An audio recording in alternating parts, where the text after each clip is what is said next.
வெள்ளிக்கிழமை தொழுகை என்பது முஸ்லிம்கள் அனைவரும் வெள்ளிக்கிழமை மதிய வேளையில் மசூதிகளில் ஒன்று கூடி பிரார்த்தனை செய்யும் ஒரு முக்கிய தொழுகையாகும். இது ஜும்மா தொழுகை என்றும் அழைக்கப்படுகிறது. இந்த தொழுகையில் கலந்து கொள்பவர்கள் தூய்மையாக குளித்துவிட்டு வர வேண்டும் என்றும், இது அஜரத் நிகழ்த்தும் பயான் சேர்ந்து நடைபெறும் என்றும் கூறப்படுகிறது. இந்த நாளின் சிறப்புகள் குறித்து மயிலாடுதுறை பெரிய பள்ளிவாசல் அஜரத் அப்துல் காதர் விளக்குகிறார்.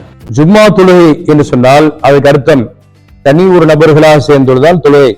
ஜும்மா என்பது அன்றைக்கு ஊர்ல உள்ள அத்தனை மகல்லா உள்ள அத்தனை நபர்களுமே சேர்ந்து அனைத்து பெரும்பான்மை மக்களும் சேர்ந்து ஒன்று கூடி தொழுவதற்கு பேர் தான் ஜும்மா. வாரத்துல ஒரு முறை அங்கே சொல்லப்படுகிற அந்த உபன்யாசத்தை, அந்த பிரச்சாரத்தை, நற்போதனைகளை மனிதன் தன்னுடைய உள்ளத்துக்குள்ளாலே வாங்கிக் கொள்ள வேண்டும். அப்பதான் அந்த உள்ளம் மென்மேலும் மெருகேற்றப்படும் என்கிற அடிப்படையிலே தான் மார்க்கம் ஜும்மாவுடைய தொழுகையிலே மிக இம்பார்ட்டன்டாக முக்கியத்துவம் கொடுத்து பயான் செய்வதற்கும் உரை நிகழ்த்துவதற்கும் மார்க்கத்திலே அந்த ஜும்மாவுடைய தினத்தை அல்லாஹ் நமக்கு கடமையாக்கி இருக்கிறான்.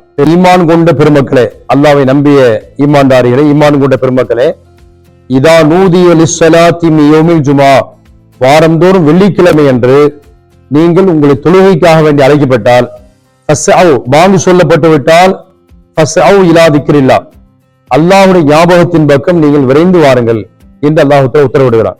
மற்ற நாட்கள்ல தொழுகை மட்டும்தான் கடமையாக்கப்படுகிறது. ஜும்மாவுடைய தொழுகையிலே தொழுகையோடு சேர்த்து பயானும் உபதேசமும் அங்கு நடைபெறுகிறது.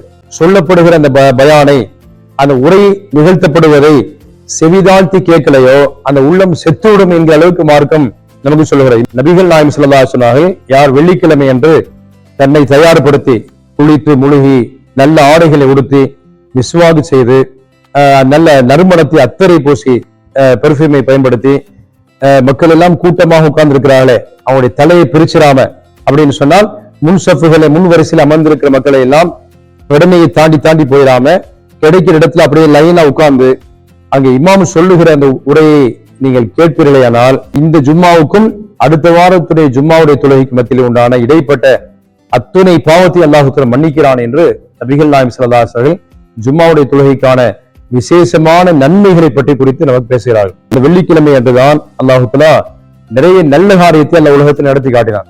முதல்ல அல்லாஹ் தஆலா படைச்ச மனிதனை படைத்தது என்பதே, ஆதம் அலைஹிஸ்ஸலாத்தை படைத்தது என்பதே வெள்ளிக்கிழமையிலுடைய அசருக்கும் மகரிபுக்கும் மத்தியில இடைப்பட்ட அந்த நேரத்துல தான் அல்லாஹ் தஆலா ஆதம் அலைஹிஸ்ஸலாத்தை படைச்சான். நாட்களிலே தலைமை வாய்ந்த நாள் எதுன்னு சொன்னா அது வெள்ளிக்கிழமை தான் என்று பெருமானார் ஸல்லல்லாஹு அலைஹி வஸல்லம் கூறுகிறார்கள். அதே போன்று ஒரு நாளைக்கு உலகம் அழிக்கப்பட்டு போகும், அதுவும் அந்த வெள்ளிக்கிழமை தான் நடைபெறும் என்பதாக பெருமானார் ஸல்லல்லாஹு அலைஹி வஸல்லம் இப்படி பல்வேறு சிறப்புகளை சொல்கிறார்கள்.